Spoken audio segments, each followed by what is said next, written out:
Centaur, your kind of company.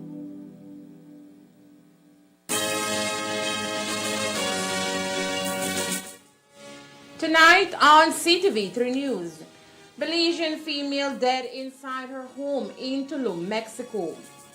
BDF and police tackle narco activity in the north. Coastal Highway is completed and inaugurated. And when will we see the return of the nightly Bolito draw? Prime Minister John Bresenia updates the media on the process. These are some of the stories we have for you tonight in our newscast for Thursday, July 6, 2023.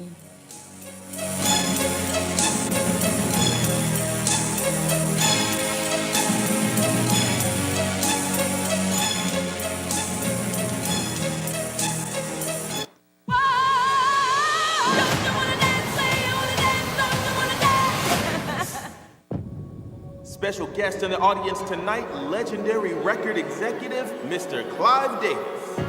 My voice is gone. What? You start the show tonight. No talking back. I'm your mother.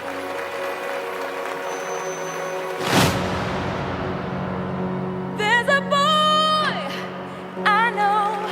He's the one I dream of. What's your name again? Whitney Elizabeth Houston. Wake up! It's on. It's on. Listen. Well, I know if he really loves me. My dream. Sing what I want to sing. Be how I want to be. I say a prayer with every heartbeat. Reach as big an audience as I can. Common criticism of you, your music isn't black enough. Look, I don't know how to sing black, and I don't know how to sing white either. I know how to sing. Woo! Oh, I wanna dance with somebody. I wanna feel the heat with somebody. Yeah, I wanna dance with somebody. With somebody who loves me. I might have just heard the greatest voice of her generation.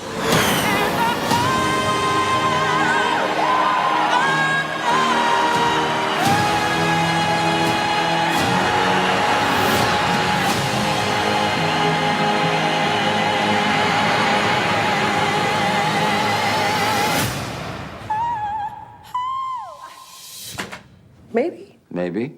It's got to have a hook. A hook? Yeah. I'll give it a hook. And now, the hottest match of the evening. Get ready for action! Here they come. Amazing! They're unstoppable, unbeatable. They have them on the ropes. The heat rises to the top. 1, 2, and 3. They're on fire! Chiladas. Fire up the taste of Belize with the new Chiladas crunchy tortilla taco chips in its hot chili flavor. Fiery habanero brings the heat. They're on fire! Chiladas. From Snackers, done right, done here.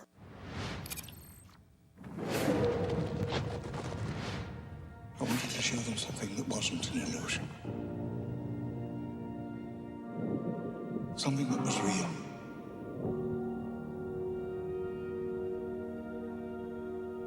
Something that they could see and touch. Humans and dinosaurs can't coexist. We created an ecological disaster. Ellie Sattler. Alan Grant. You didn't come out all this way just to catch up now, did you? You coming or what?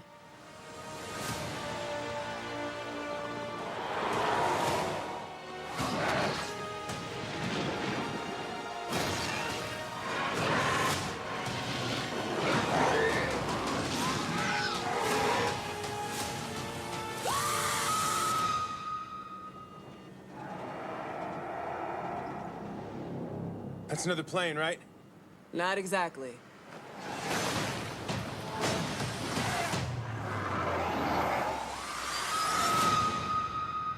Don't move.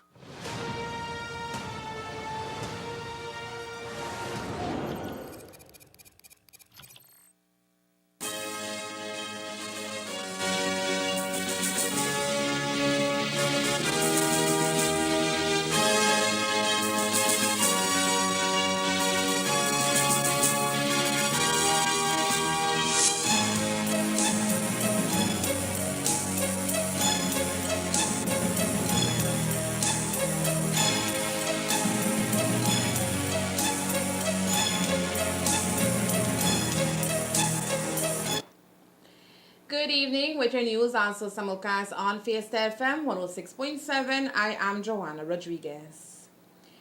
There is a daring story coming out of Mexico involving a Belizean. Our newsroom was reliably informed of the incident that was reported to local authorities in the busy tourism community of Tulum in Mexico. According to multiple sources and verified with prominent Mexican online news outlet De Peso Quintana Roo, a female was found dead in the 2 de Octubre area of Tulum. According to sources, she seemed to have ended her life. The discovery was made before 9 a.m. and Red Cross paramedics were called in but would only confirm that the 22-year-old Belizean woman showed no vital signs of life. Law enforcement officers condone the area and have begun their investigations. So far, officers have been able to establish that the partner of the deceased was the one to make the discovery and report it to local police. The body was transported to the morgue for a post-mortem examination to validate the reports of suicide. We tried getting information from our local authorities here in Belize to no avail. The identity of the female remains unknown at this time. It has been over 3 months since the government of Belize canceled the lucrative contract to administer the nightly Bolido, as well as the Sunday lottery draw, which was previously held by Brad's Gaming Group. The cancellation of that contract also translated to a pause in the nightly Bolido and Sunday lottery draw. That contract was cancelled after the Brazilian administration made shocking discoveries of the administration of the contract under the tenure of the United Democratic Party between 2010 to 2020. Since then, GOB announced the nationalization of the lotteries to benefit the Belizean people in areas of health, education, youth, and sports. The question in the minds of Belizeans, however, is when will the lottery draws resume? Prime Minister John Braceno today gave an update on that matter. The former Prime Minister is looking at every step we take to see if we're giving them any chance to be able to sue us. Now, if we'd have done it hurriedly, you would be the first one to tell us, oh, you don't cook this up and you want to give it to somebody. Some people asked us to even extend the time for them to apply, and we've done that. I think it's going to close, the 15th of July. So we are doing everything possible to do it properly and to ensure that the Belizean people benefit from the Bolido or the Belizean Bolido election. Do you have a timeline for when it will come back? I believe that I certainly think that by next month in August. Prime Minister John Braceno today also spoke on the ongoing redistricting case as the Elections and Boundaries Commission is expected to present a final recommendation for the exercise to Cabinet on July 14th. The process, according to the PM, is being looked at very closely to ensure that whichever decision is taken is sound enough to stand in a court of law. The committee hands it to the Elections and Boundaries Commission. They review it, and if they accept the recommendations or make any changes, then that will be tabled to the National Assembly. I'm not sure if the Prime Minister tables it, or if it's going to be the Minister responsible for the Elections and Boundaries Commission. But the process is from the committee, Elections and Boundaries Commission, and then it goes on to the National to the National Assembly for debate and to be able to either accept or not. Any concerns at this time about the proposal? Because I know that was issued to the different political parties. Well, it was not issued officially to any political parties. What has happened is that one member decided to hand it over to their political party. That should have stayed within them. But the thing is that, we live in a vibrant democracy, and you could never please 100%. So you only require one person to say, I'm not happy, and to be wanting to take out a court, or to challenge it in the court. What is important, and I've mentioned it to the Minister responsible for Election Boundaries Commission, which is Minister Charles Osha, is that it is important that whatever comes to the House, that it could withstand the scrutiny of the courts. There has been much speculation as to why the former Attorney General Magali Marin Young demitted office to go back to private practice. According to the opposition, Young had been having issues with the Belizean administration, especially over the controversial definitive agreement, and hence the reason of her departure from the AG's office. However, in an interview to the media, the former AG confirms she is not demitting office based on issues with any ministers or the Prime Minister himself. She also clarified that her departure has nothing to do with the illegal Portico definitive agreement. When Prime Minister had asked me to join his cabinet, I have a law firm and I have commitments to my clients. So I had told him, Prime Minister, I can only commit for 2 years. I can't be very long away from my firm. I was asked after the 2 years to stay on a little longer, but I had told them that after June I would have to demit office and get back to my practice. So there was no such bucking of heads in cabinet in relation to anything that I'm aware of. It was simply the time that I had committed to, and the Prime Minister knew all along that the end of June I would be demitting office. We had agreed from about January of this year.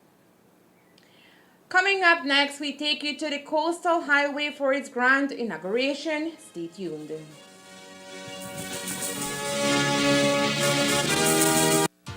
If you're lucky, no matter what life hands you, you can always count on your closest friends to be there. Oh, thank you. My purse was exhausted. We are all blissfully unaware when our lives are about to change. Life is full of surprises. I'm ready to lose my virginity. Excuse me? I got the list. What list? There's a whole brouhaha at school about this MILF list. For real? Our lunchtime fodder is not usually this lowbrow, I swear. Really? Who have you been eating with? It's a big step up for Che and me. I've been having exit out of grief sex. It's just sex. Through all the chance that you've been out there, men have feelings too. Life's too short not to try something new. And just like that, I realized some things are better left in the past. But maybe not everything.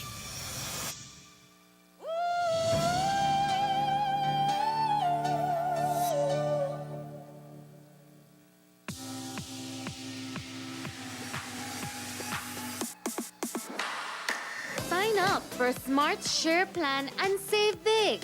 Whether you're a small entrepreneur starting up your business, a student on a limited budget, or a family trying to save, this is the plan for you. With unlimited SMS, calls, and data, we help you save. Get up to 5 lines for as low as $30 per line monthly, only with Smart. Sign up today at any Smart showroom or sales manager countrywide. So get your business going, share more memories with friends, and be ready for the day with Smart.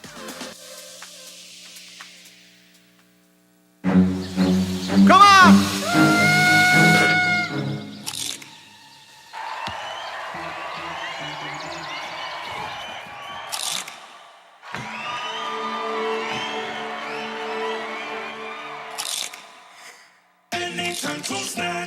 When hungry or craving, when laughter or tears, enjoy the best snacking or flavors are here. Asadas, bocadas, chiladas, doradas, Belizean for snacking, done right and done here.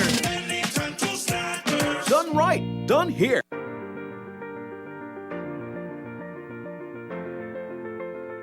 LG dual inverter compressor cools air faster by operating at speeds as high as 120 Hz with more stability compared to conventional models.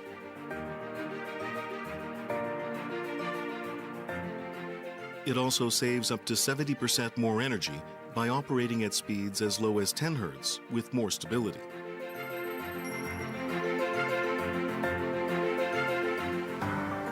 It reduces torque vibration down to 40% for quiet outdoor unit operation. Stable operation with low vibrations also results in increased durability. A few weeks ago, the government of Belize sought approval for additional funding to be used by our security forces to combat ongoing narco-related activity in various areas here in the north, particularly in Corozal. Since then, the Minister of Home Affairs, Honorable Karim Musa, has confirmed that police are looking at a situation where cartel presence has increased in southern Mexico. With that increase, reports are that contrabandists who frequently cross into Mexico are being forced to pay the cartels for access. The situation has become a major concern, and the Belize Defense Force has joined the police department to conduct operations to deter narco activity from crossing into Belizean territory. During an interview with the media on Wednesday, BDF Commander Brigadier General Azariel Laria confirmed that they have been on the ground providing support to the Belize Police Department in areas such as San Victor, San Roman, and Douglas.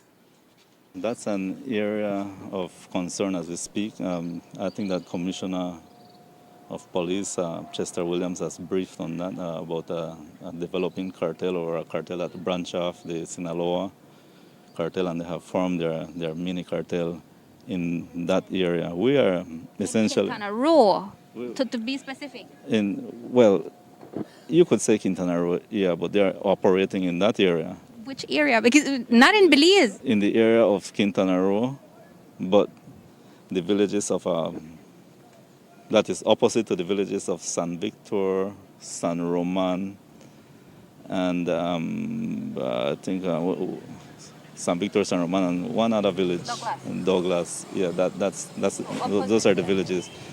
We have not, from the BDF perspective, we have not seen the Mexicans entering into Belizean territory. And what we are doing is to assist. We are in support of the police. We are patrolling the rivers. They do not have the necessary assets to do that. So we are patrolling up and down with our special boat unit. We have our guys there, and also we are in support of the police doing land patrols in what they call their composites, their composite patrols. So we have our personnel, some of our personnel attached to, I think, 2 or 3 composite patrols in those villages to ensure that we maintain the area as calm as possible and as safe, so that people can go about doing their daily lives without any fear for their lives. And while contraband is also an ongoing concern in that area, the BDF says it is not more concerned with keeping Belizeans safe at this time.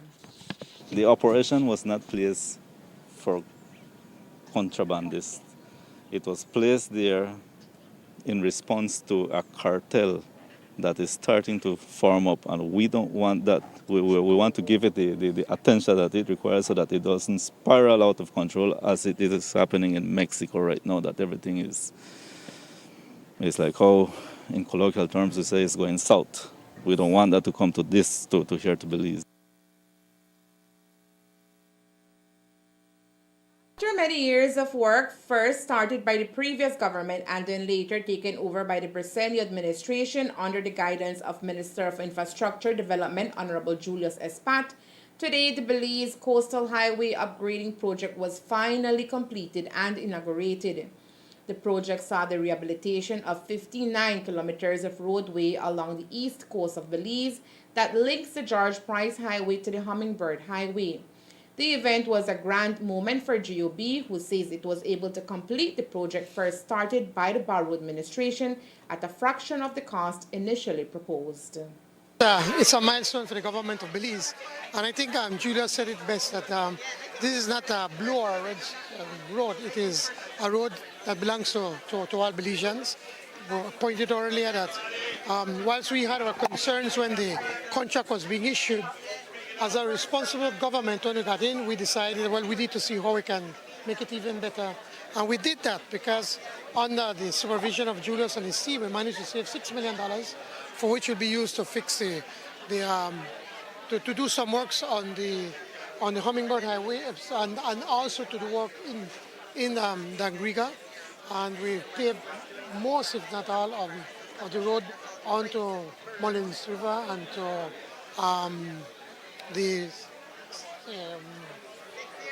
Mullin Rivers and Gales Point, Manatee. I'm sorry.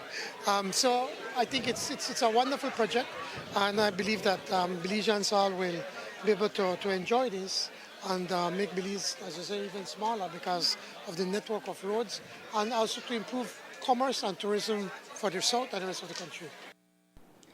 The coastal road, according to Minister of Infrastructure Julius Espat, marks an important pillar joining in two areas of our country and now providing better opportunities for tourism and transportation for residents in the area. You all are seeing it for yourself. Mullins River, Gales Point to start with, with some of the savings we were able to pave, that will transform. I would advise before you leave, take a little drive through Mullins River and Manatee and see what is there. As you drive this way, you'll see a lot of areas that are now starting to open up for potential tourist destinations. You have there's one on the coastal right here that goes to Western Lagoon that's opening up for residences. This area will flourish, but it also helps us with the other road network. The large trucks and materials coming from ASR, all of that will start using this. And so we are now we're about to propose to Cabinet to toll this road for heavy equipment and have a system where the locals can pass without cost. It's been done internationally, and that the profits of that we are hoping to use to maintain the road. To clean the sides of the shoulders. It's a lot of money. We spend hundreds of thousands of dollars yearly trying to maintain the shoulders and trying to pick up garbage. We're now garbage collectors too. But it has to be done. As the Prime Minister said, we have an awesome country, and it's up to us to look after it and do the best that we can. In terms of transportation, Minister Rodwell Ferguson says the new upgraded road paves the way for a slew of possibilities.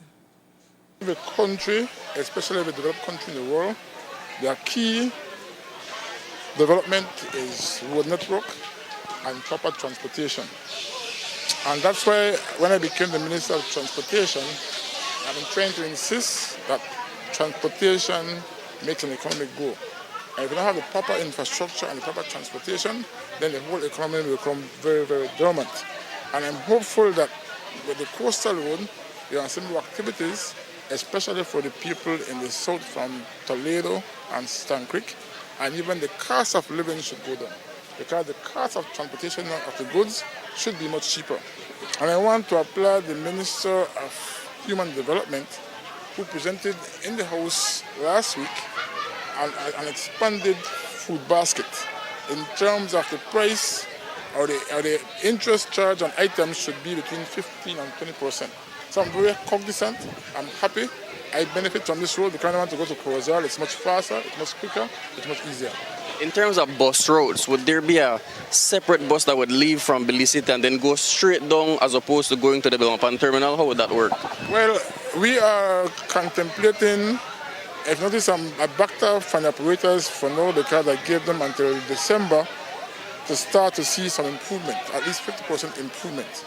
So with the bus route, definitely there will have to be a bus route from south to coastal to Belize. Again, nobody has applied as yet, but once applications come in, the board is going to look at it. The project was completed through a loan from the Caribbean Development Bank and a grant from the people and government of the United Kingdom at the tune of over $100 million. The Sartaneja Alliance for Conservation held its annual stakeholders meeting this past Saturday. It is a planned activity SACD does in order to afford transparent reporting to members of the Sartaneja community. The activity provides an opportunity to improve working relations in the work of the organization, including financial management and customer satisfaction. Saturday was an event as part of our commitment as an NGO, working as a co-manager of protected area. Well, in this case, two protected areas. Since we have recently signed a co-management agreement for the Bacalor Chico National Park as well. Um, However, as part of our commitment as an NGO, as I mentioned before, we have to be able to provide information to our direct stakeholders. So this is an event, an annual event that we should be carrying out every year um, to provide a space for our stakeholders to be able to to know what has transpired over the course of our previous years and what are the plans for for the coming years. The executive director of the conservation organization says the task ahead is not an easy one, but the organization is glad that for this year, their newly installed ecotourism program has already set good standing.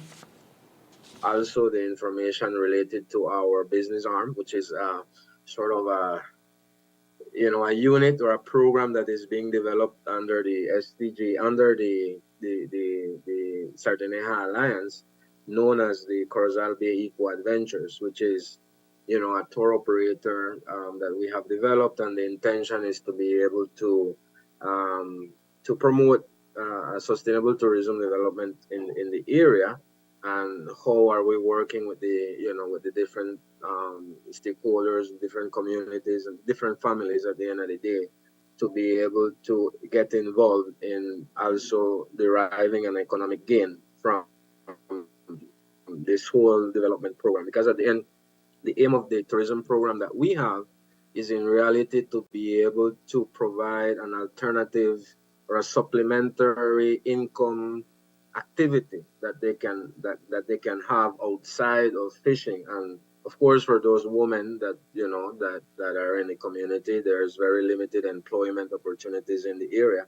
This is an opportunity to be able to expand and create employment opportunities for them, right? So we explain how all that is being achieved and how that is going to be fully accomplished in this year. This year, two members of the community were recognized for outstanding work that enables the continuous protection of the Corozal Bay Wildlife Sanctuary. CBWS is the Corozal Bay Wildlife Sanctuary. It is a protected area. It's a national protected area established in 1998. We have had co-management agreement for this protected area since 2012. And since then, of course, we have been working in the area up to this date, no? Ever since we started in 2012, we have grown exponentially. Our engagement with the community has increased. The appreciation of the community as well towards natural resources and the protected area has also moved positively. Based on the experience that we have had working in primarily in the stakeholder communities that are direct users and stakeholders of the protected areas. Amisai received the Hero Award for his for his work as a young individual from the Chunosh community who has participated in a number of activities, voluntary activities in the area, including the replanting of mahagonis, the replanting of mangroves, his participation as a reef protector, which is a program being led by the Belize Audubon Society and the fishing communities of northern Belize. His support towards the sustainability, Tree Lagoon Sustainability Program, and also his involvement with the Chunosh Fishermen Association. So he's very involved in promoting, conservation-related work. And it was on this sort of context that he was nominated and was awarded the CBWS Hero Award for this year.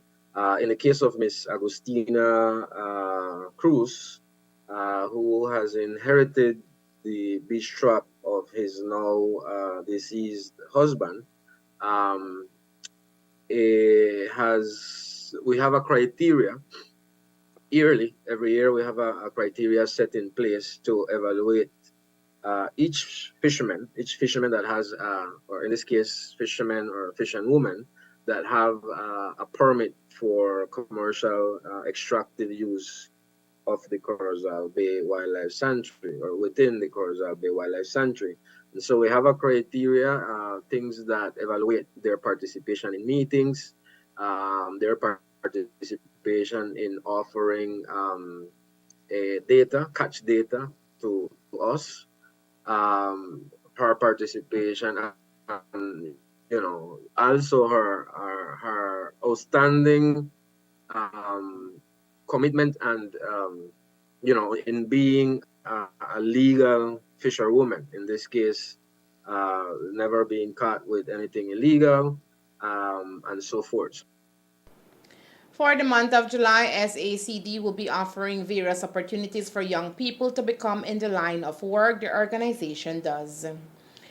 The Waterloo project is facing huge barriers that impede the project from being implemented.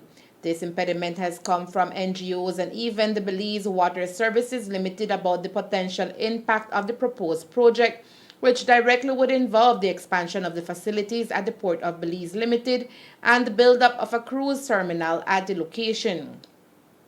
As a result, Waterloo has carried out consultations as per the request of the National Environmental Assessment Committee, referred to as NEAC.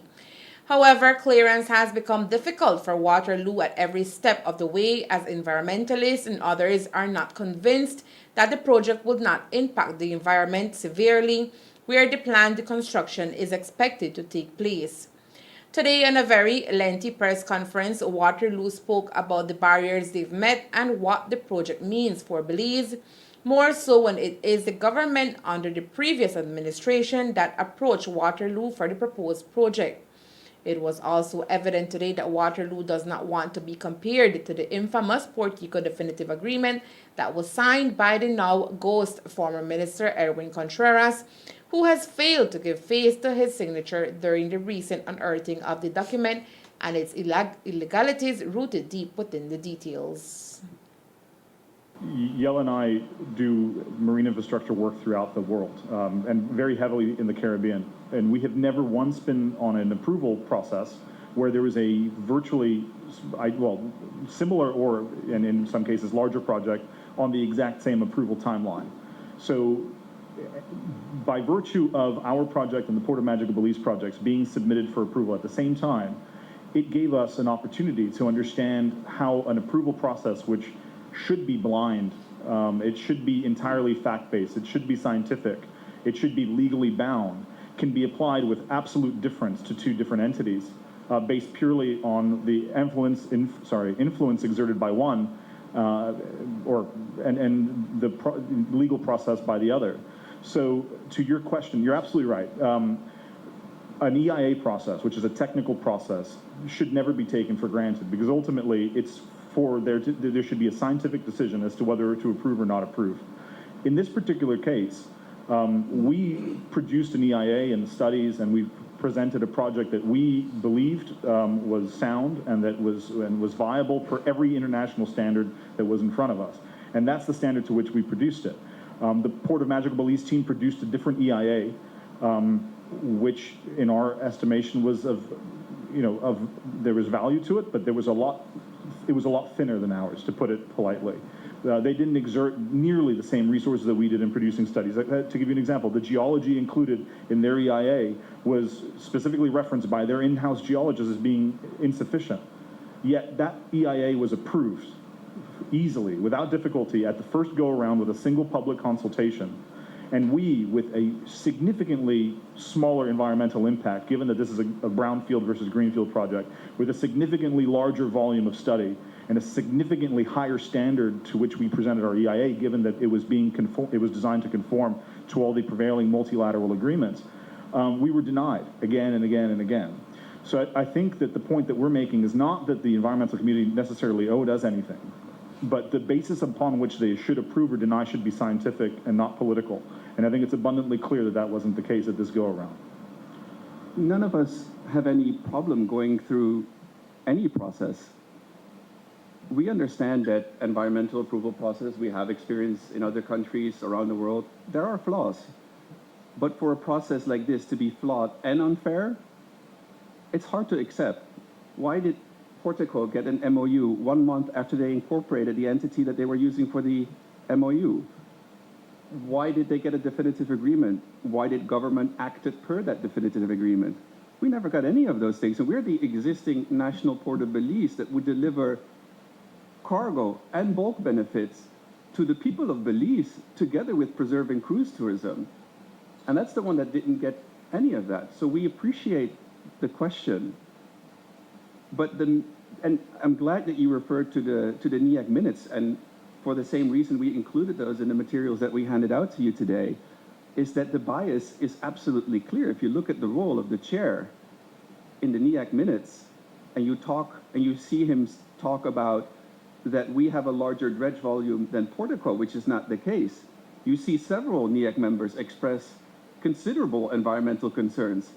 And I quote, the chairman of the NEAC talks about, can we just handle that in the ECP? I reiterate, can those issues be addressed in the ECP? 3 times throughout the minutes, and we highlighted them for your convenience. He was working an agenda to push this through. But regardless of the noise in the market, as would be the Creole connotation, everyone is interested to know where would be dumping of the dredging material go. Would it impact residents in the event of a hurricane and heavy rains? Those are questions that lingers in the minds of both conservationists and residents that could be affected in the immediate area. Dr. Dion Chamberlain explained there is a plan that already exists for the dumping of dredged materials.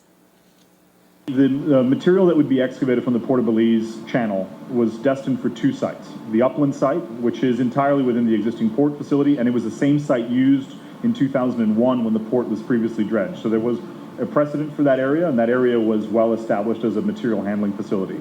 So just to give you a little more context for the sake of more, just as profound an understanding as I can afford you now. There was some material which was usable. That material would have been used for reclamation to expand the cargo terminal. So a big chunk was going into there.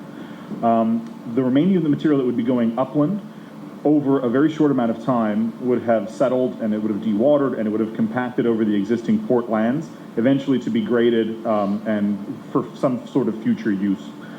An additional volume of material, as you point out, was destined for the nearshore waters immediately waterward of the port lands. It's important to note the material that was to be excavated during the dredging project.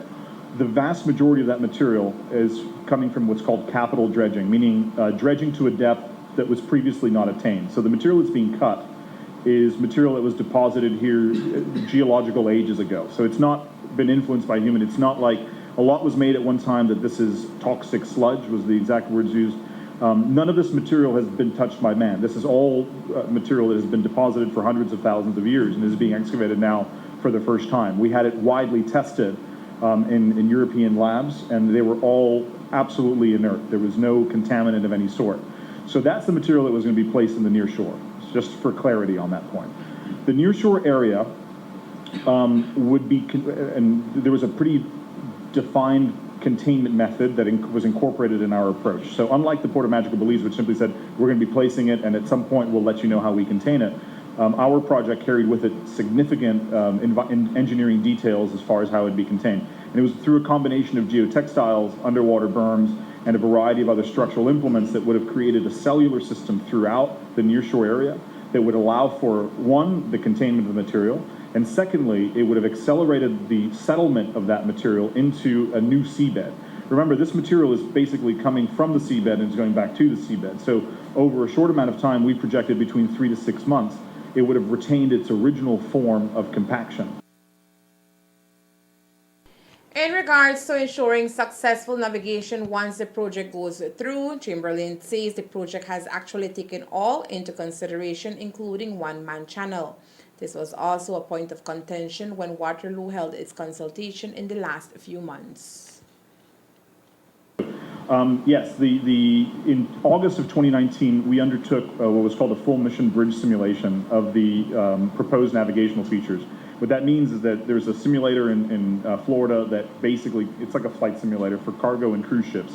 And a lot of design efforts use that to validate whether a cruise ship can actively access a channel before you send a multi-billion-dollar ship into a channel that's unknown. So the cruise industry uses this as a validation exercise frequently. So we undertook a week of simulation exercising, and a big part of that, other than obviously proving the navigational features of our own project, was to establish that Oasis class ships, meaning, and that was our design standard, Oasis of the seas being essentially the largest vessel we can expect for some time, although Royal has now expanded that, but I get sidetracked. So Oasis class ships was long reported to be unable to access one-man key, English channel to one-man key.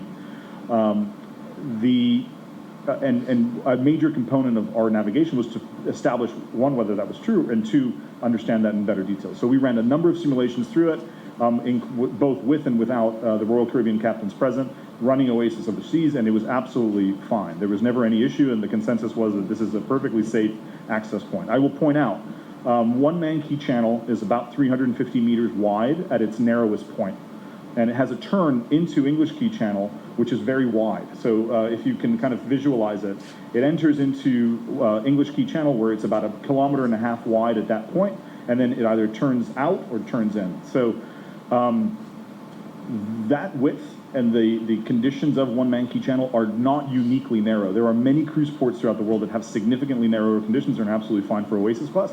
Most notably the Port of Miami, where there are a number of Oasis class ships home ported, has a turn very similar in radius to one-man key channel, but that channel is 150 meters wide, not 350. So it's completely doable. At no point during any of our stakeholder engagement with the cruise lines were they concerned about one-man key channel and Oasis's ability to transit it. And so at no point did we anticipate or did we propose to cut it.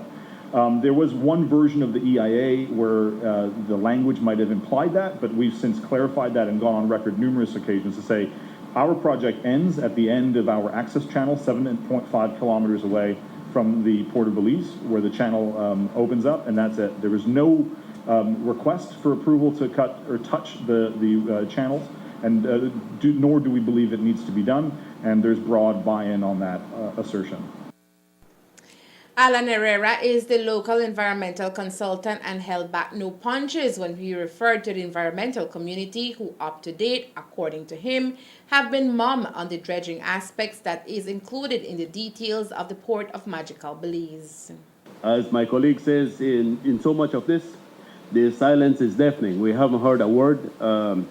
These revelations came about the definitive agreement. I always thought that we were the biggest at 7.5 million cubic meters of materials to be dredged.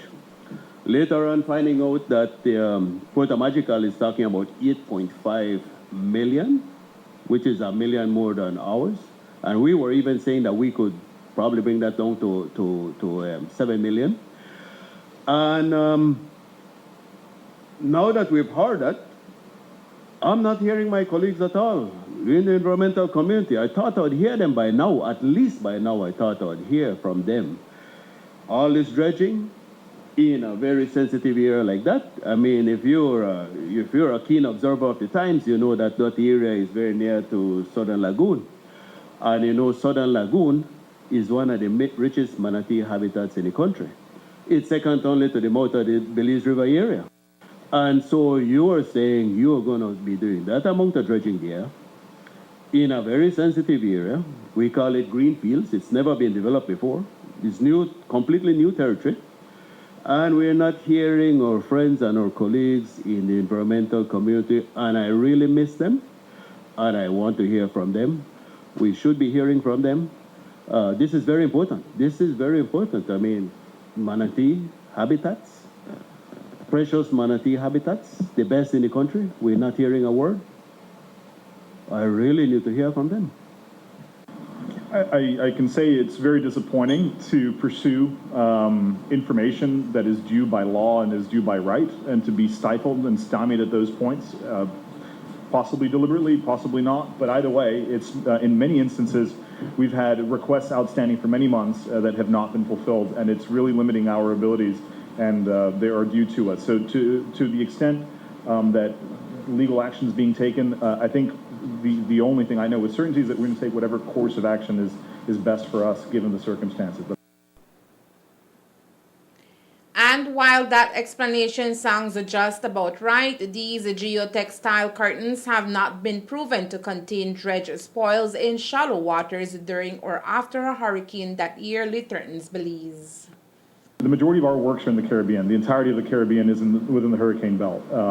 Every project that we touch has hurricane resilience as a part of it, because what's the point of making major investments when you've got the risk of a hurricane? So, we're based in Miami. We deal with a lot of projects in Florida, and we all know that Florida gets hit by more hurricanes than just about anywhere else.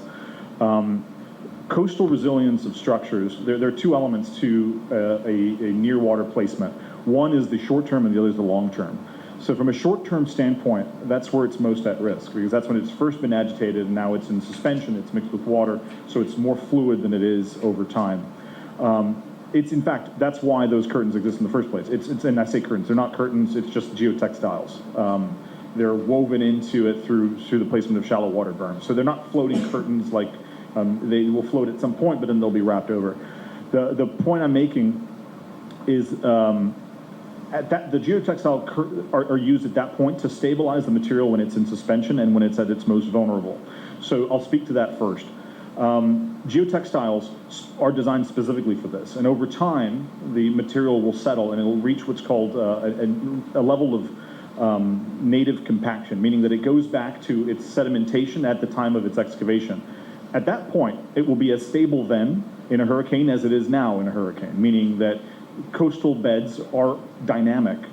The use of geotextiles throughout the Caribbean is all done within the hurricane belt. It's all done within areas that are susceptible to cyclonic activity. And the foundation of the design that we presented was to a level of resilience to withstand the expected forces during a large hurricane event. Over time, the risk factor presented essentially remains the same as it is now. In fact, less so, because the material that's being placed in the nearshore area is of higher value than the material that's there today. The material that's there now is a very soupy, perpetually sedimentaceous, that's come as a runoff for many, many years. The material that we're placing is material that's coming out of the deep parts of the channel that is, as I mentioned earlier, it's never been touched by man. It's virgin material. It's capital dredging. So that will be less sedimenty. It'll be less mucky than what's there presently. So there will be a capping effect. The other element that's important is that the way you take the force out of a wave is by reducing the water depth in the area that it needs, that the wave might influence. So in the technical term for that is a wave attenuation exercise, where essentially by creating a more shallow area, the wave dissipates its energy much more quickly. So in many regards, the construction of this nearshore area will diffuse a significant amount of the storm surge and creates further resilience of that coastline. So it is hard to say within the context of this conversation, yes it is or no it's not. I mean, the point that we're making is that we have an engineering team of world-class value who has gone through structural computations and designed this to be resilient to those standards. For the local consultant, his answer was point blank, and we quote, "We haven't been dredging yet." To bolster his answer, Herrera claims dredging is happening in various parts of Belize. At today's press conference, Waterloo also indicated that authorities have treated them unfairly. But when asked whether the mere fact that Lord Ashcroft has pumped finances into the project could have led to this treatment, here was the response. We had 20 hours of public consultations where we answered every single question over and over and over again. And we feel like we have been treated unfairly because other projects were not required to do so. They were required to answer those questions after they got the environmental approval. We understand and appreciate some of the sentiments and emotions that you expressed. You're right, we aren't Belizeans, but we've been around for quite a bit, that we do understand some of the sentiments that you expressed. And quite frankly, for a while, we were wondering, why are the cards stacked against us? Is it because of something like that? Is it maybe because something else happened with another project? The answer is now we know why. We know why because of what happened with the definitive agreement and how it expedited our competitors' environmental approval. There are clauses in that agreement that are binding as far as the environmental process, which is supposed to be independent, science-based, was to be pursued. And that's the irrationality of it all. So I appreciate the question, and I understand to some extent some of the sentiments that you expressed, but we don't feel that was the case. The reason why we're treated unfairly is because something, and you're doing some great work exploring exactly what is going on, happened on the other side. We don't know what happened. What we're seeing cannot be explained. We know we are seeing a lot of interesting things with the definitive agreement that government wanted to enact. Why? We don't have the answers, but it all plays into how we were treated vis-a-vis one of our competitors. And I think just to very briefly add to what Yella very succinctly and articulated well, we ultimately approached this from a technical place. I mean, we came in here with the perspective of this is an incredible piece of infrastructure. We wanted to be a part of that team. We became a part of that team, and we've been on board for many years now. And as I mentioned, we've dealt with projects throughout the region. Inevitably, a lot of these projects are always, one proponent or another. But I think a very important element of any regulatory process is that it is blind to those things. It is merit-based, and that it should be a project's approval should be based on the facts. It should be based on its scale. It should be based on its merits, and it should be based on the diligence of the teams putting together the work. It should not be based on influence on reputation, because those are ephemeral and unknowable topics which are changed from one day to the next, and that shouldn't be the way that a country develops its infrastructure. COVID-19 pandemic has shifted the game of cruise tourism, and according to Dr. Dion Chamberlain, it has forced governments in the world, including Belize, to roll the dice in the political arena. As a result, has changed laws governing the industry, laws that need to be looked at closely, says Waterloo. The cruise industry is changing on a yearly basis. The movement away from tendered ports to shoreside ports is happening at a massive clip. And remember, this project was planned for many years, but the pandemic changed a lot in the cruise business. And one of the big things that had changed, if you guys might recall from some of the headlines, is that older, smaller ships were scrapped by the major lines. And what that means is that the amount of ships that exist that can tender effectively have become smaller, and there are fewer of these ships around. So now the cruise lines are emphasizing that the larger vessels, the vessels that carry with them larger onboard experiences, and the reality is that those vessels can't be tendered. It just isn't enough time in the day to move the passengers off, and there are dangers of tendering, and there are all sorts of other benefits. So the cruise lines have said we need to go to shoreside berthing ports, and we recognize that, and we understood that if we didn't have a project that was shovel ready in short order, that window might be missed. The window still might be missed today. I mean, this whole rigmarole, this whole mess that has been caused by these various agreements and all of these different political games that have happened with the purportedly scientific process are going to cost this country millions of dollars in terms of cruise tourism, because the Port of Magical Belize is nowhere close to being built, and that shoreside berthing is not close at all to being offered to these cruise lines, despite whoever buys in. So there comes a point that if the ship can't come in, calls will start being missed, and the volume of passengers will start going down, and that's a real risk, and that's a real consequence of political games. Now litigation is in the horizon, and government stands to lose millions in taxpayers if the verdict goes in favor of Waterloo. But apart from money, local consultant Alan Herrera says an employment opportunity is also being thrown away. What we have here, I think, is the perfect storm. We had 3 cruise ship proposals, and recently I read an article where a gentleman who is very much involved in the industry was lamenting. He was saying, guess what? We're nowhere near to get shoreside berthing. After all this time of talking about we need to have shoreside berthing by a certain period, otherwise we'll be losing ground within the cruise tourism industry. And I'll tell you what, right now we're no nearer than in 2012 right now, because Magical hasn't started yet. We haven't had our approval. So we have a perfect storm here. And right now, it's as though somebody came with a mastermind came to disrupt things, to make it as impossible and as difficult as possible. Because now, because they tampered with the system, because it wasn't a transparent system, because they dallied around with what should have been a straightforward process. Because of that, it's all now in courts and litigation. God knows where this will all end. It never had to be. It was clear and straightforward. We did our part. We don't feel good about what happened. We felt like we were taken advantage of. In this country, we have a saying, God no like dirty. We did all we were asked to do. We went beyond what we were asked to do. We did a good job. I can tell you we did a good job over many months, over many years. Didn't come cheap. We never cut corners. We got the best people. And this is where we ended up. And it is because we never did what we were supposed to do. The system did not follow its own rules, and they did not respect fair play and common decency. And that's where we are right now. And I'll tell you, not me. The developer might lose a bit, but the real losers here are the people of Belize. That I can tell you. The people of Belize, the people who will benefit from these jobs, all the people who are running buses, all the people who are tour guides, all of those people who are looking forward to jobs, coming out of university, coming out of sixth forms, coming out of high school, they, my friend, are the real losers. And that's the news. We invite you to join us for another newscast on Friday, July 7th here on CTV3 and Face FM 106.7.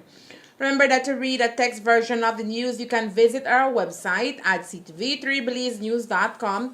You can also log on to our Facebook page for current stories at facebook.com/ctv3belizenews or our YouTube channel at CTV3 News BZ. Remember to wash your hands and remain safe. From all of us here at CTV3 News, thank you for watching and listening. Good night.